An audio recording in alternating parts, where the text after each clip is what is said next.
అంటే నా దృష్టిలో 'చిట్టిబాబు' వేరు, పోసానిగాడు వేరు అనుకోవట్లేదు. ఇద్దరు సంకర జాతి ఎదవలు.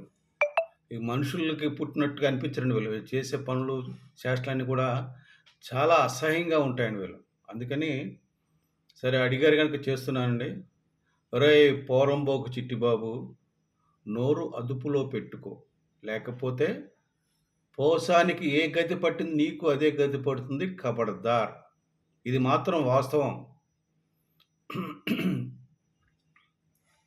కడుపుకి అన్నం తింటున్నావా? లేక ఇంకేమన్నా తింటున్నావా? అది నోరా? లేక మునిసిపల్ మురుగునీరేరా అది?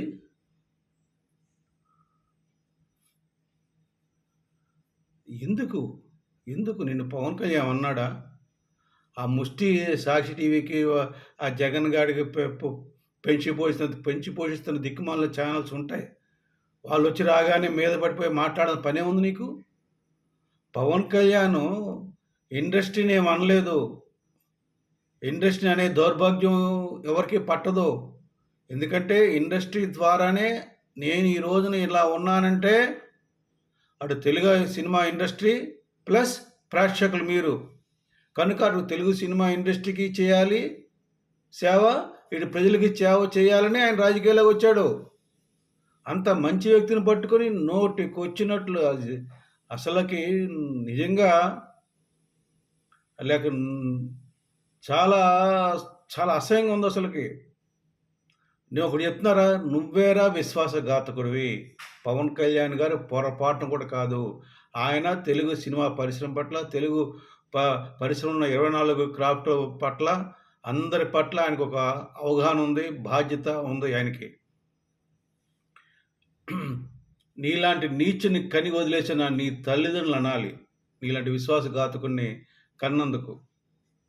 పొద్దున్నే లేవడం, కడుపుండా మొక్కడం, తినడం, స్టూడియోల బయట నుంచుని ఎవడు పిలుస్తాడా నన్ను ఇంటర్వ్యూకి, సాక్షి టీవీ వాడికి పని లేదు ఇప్పుడు, వాడు వస్తాడా, వాడు పెయిడ్ ఉంటాయి ఛానల్స్ కొన్ని, వాడు వస్తాడా, ఇవి చూసుకుంటూ ఎదురుకుండా స్టూడియో ఎదురుకుండా చుట్టూ అట్లా నుంచొని ఎవడు పిలుస్తాడా ఇంటర్వ్యూ ఇద్దామని, ఇంటర్వ్యూకి ఇచ్చేసి అని ఎదురు చూడడం తప్పితే నీ ఇదే దినచర్య ఇది. ఎంతకు మించి ఏముంది నీకు? పని పాట ఏముంది? తినడం పడుకోవడమే కదా నీకు పనికి మాలేదవా? నీకేముందిరా? పవన్ కళ్యాణ్ గారు నీతి లేదా, నిజాయితీ లేదా, మాట మీద కట్టుబడ్డా, అసలుకి కడుపుకు అన్నం ఏం తింటున్నావు నాకు అర్థం కావట్లేదురా. ఈ మధ్యనే కదరా ఒక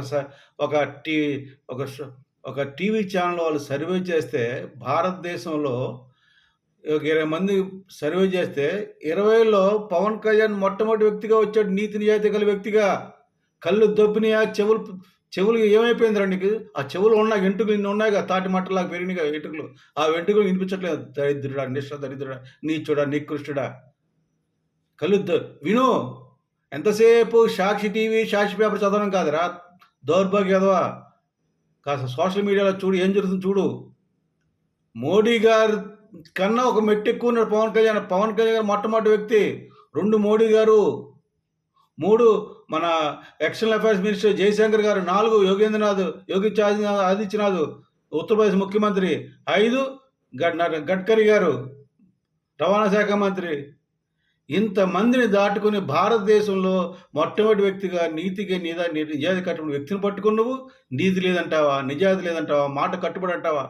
అసలు నీ నాలుకను 1000 మొక్కలు చేస్తారా జన సైనికులు? ఇది మాత్రం సత్యం. వాడు దాక్కుని తిరిగాడు పోసానిగాడు.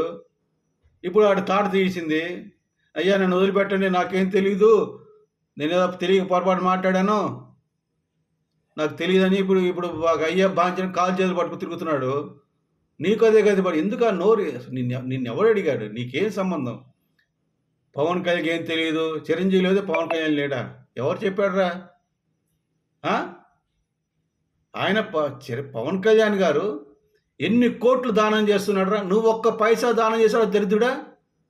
నీ చేత్తో నువ్వు ఎప్పుడైనా మొన్న వచ్చిన వరదలకు కానీ, కరోనా అప్పుడు కానీ త్రిపురనేని చిట్టిబాబు అని 10 రూపాయలు దానం చేశాడో దరిద్రుడా? పవన్ కళ్యాణ్ గారు కోట్లు దానం చేస్తున్నాడు. మన వరదలకి 6 కోట్లు, తెలంగాణ ప్రభుత్వానికి 1 కోటి, ఆంధ్రప్రదేశ్ ప్రభుత్వం 1 కోటి, ఆంధ్రప్రదేశ్ రాష్ట్రంలో ఉన్న 400 పంచాయతీకి ఒక పంచాయతీకి 1,00,000 చొప్పున 4 కోట్లు ఇచ్చాడు.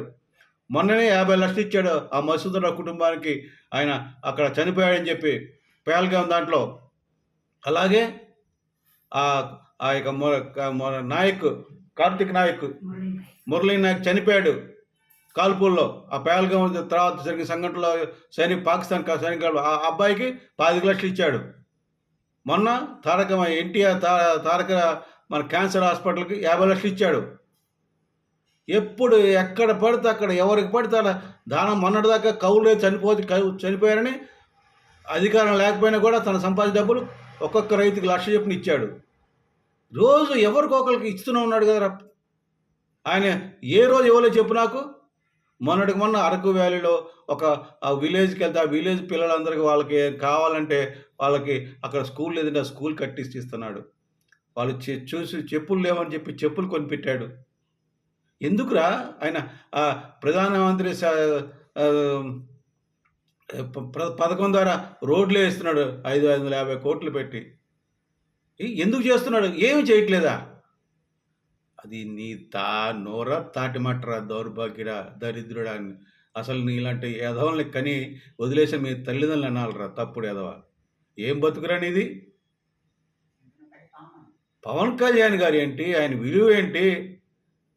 ఆయన నీతి లేదు, నిజాయితీ లేదు, మాట కట్టుబడ్డా దౌర్భాగ్య ఎదవ అని నీ జగన్మోహన్ రెడ్డిని అడుగు చెప్తాడు. జగన్ గుర్తుపెట్టుకో, నిన్ను అధపాతాలను తొక్కకపోతే నా పేరు పవన్ కళ్యాణే కాదు, నా పార్టీ జనసేన కాదని షంషేర్గా సవాల్ చేసి తొక్కి నార తీశాడు. దౌర్భాగ్యరా. అడుగు జగన్ని. అన్నాడా లేదో, చేశాడో లేదో. ఎప్పుడు సాక్షి చూడమాకు. జనరల్గా ఏం జరుగుతుందో ప్రపంచం తెలుసుకో. తప్పుడు ఎదవా.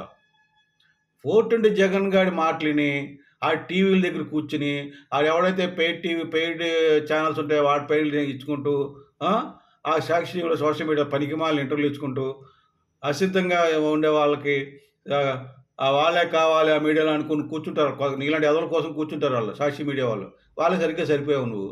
వాళ్ళు వాగుతుంటారు, నీ వాగుడిని వాళ్ళు టెలికాస్ట్ చేస్తారు, వాళ్ళు ఎగదోస్తారు, నువ్వు పిచ్చి పిచ్చిగా మాట్లాడతావు. ఏంటి ఆ బుద్ధిని మార్చుకో. దౌర్భాగ్యరా. మీ నాన్నగారి పేరు చెరగొడుతున్నాడు, జ్ఞానం ఉంచుకో కాస్త. త్రిపురనేని మహానది గారు అంటే గొప్ప రచయిత. మహారథి గారు అంటే గొప్ప రచయిత, మాటలు రాశాడు. కృష్ణ గారికి బ్రహ్మాండ సినిమాలు చేశాడు ఆయన. మరి నువ్వు పోరం ఒకళ్ళకి ఇట్లా పనికి మాలిన 420 జగన్లకు ఉపయోగపడుతున్నాను. సాక్షి టీవీ, సాక్షి పేపర్ వాళ్ళకు ఉపయోగపడుతున్నావు అంతే. తెలుగు ప్రజలు గమనించండి. ఇటువంటి నీచుడు, నికృష్టుడు, దుర్మార్గుడు చాలా మాట్లాడడం ఉంది, కానీ నాకు కోపం వస్తుంది, బాధ కూడా వస్తుందండి. అంత పవన్ కళ్యాణ్ గారు నిజాయితీ గల వ్యక్తి మొత్తం తన సంపాదించిన డబ్బులన్నీ ప్రజలకు ఖర్చు పెడుతూ ఈ రోజున సినిమా ఇండస్ట్రీకి ఆయన తన సినిమా కోసం కాదండి, అసలు ఈ రకంగా ఎందుకు బంద్ చేయాలనుకున్నారు సడన్గా? బంద్ అనేది ఏంటండి? ఎన్ని డిపార్ట్మెంట్ వాళ్ళ సొసైటీలు, బాడీలు మాట్లాడుకొని వాళ్ళు ఒక నిర్ణయం తీసుకొని ప్రభుత్వంతో చర్చించి, ప్రభుత్వం వాళ్ళకి సహకరించకపోతే అందులో ఏదైనా లోపాలు ఉంటే సరిదిద్దుకుని అప్పుడు ఏ ప్రభుత్వం కూడా చేయకపోతే అంతే కదండి. ఒక ఇద్దరి మధ్యన లేనప్పుడే కదా మేము బంద్కి వెళ్తాం అని చెప్పాలి. అంటే కావాలని కుట్ర పన్నారని, అసలు ఈ కుట్ర కారకులు ఎవరో కనుక్కోమని మినిస్టర్కి చెప్పాడు. తర్వాత వీళ్ళే కదా ఆయనకి పవన్ కళ్యాణ్ గారికి గిఫ్ట్ మొన్న వచ్చి కలిసి వెళ్ళారు. కలిసి వాళ్ళకి ప్రతి సినిమాకి టికెట్ ధరిపించి ఇచ్చాక వాళ్ళకి రిటర్న్ గిఫ్ట్. ఎవరికి రిటర్న్ గిఫ్ట్? ఎవరైతే నలుగురో వాళ్ళకి రిటర్న్ గిఫ్ట్ ఇచ్చారు. ఇండస్ట్రీ గురించి మాట్లాడాలి పవన్ కళ్యాణ్ గారు. ఇండస్ట్రీ గురించి మాట్లాడేంత తెలుగు తక్కువ ఆయన కాదు, అంత హీనుడు కాదు పవన్ కళ్యాణ్ గారు. ఆయన కారణ జన్ముడు. నీలాంటి డకోట దుర్మార్గు దుష్టులే ప్రపంచానికి ఎందుకు పనికిరావు నువ్వు, ఎవరికి పనికిరావు నువ్వు. అసలు భారతదేశంలో పుట్టాల్సిన ఎవరో కావు నువ్వు. ఆ త్రిపురనేని మహారాజు గారికి ఎట్లా పుట్టావు నువ్వు? ఇప్పటికైనా నోరు అదుపులో పెట్టుకో దుర్మార్గుడా. లేకపోతే ఖచ్చితంగా చెప్తున్నాను, జన సైనికులు నీ నాలిక కట్ చేయడానికి గ్యారంటీ. త్రిపుర గమనించండి. ఇటువంటి నీచులు, నికృష్టులు సమాజం ఉన్నంతకాలం సమాజం కోసం పాటుపడే పవన్ కళ్యాణ్ అంటే మంచి వ్యక్తులకి మనలాంటి వాళ్ళు సపోర్ట్ చేయాలని కోరుకుంటూ సెలవు వేడుకున్నాను. జై జనసేన. జై హింద్.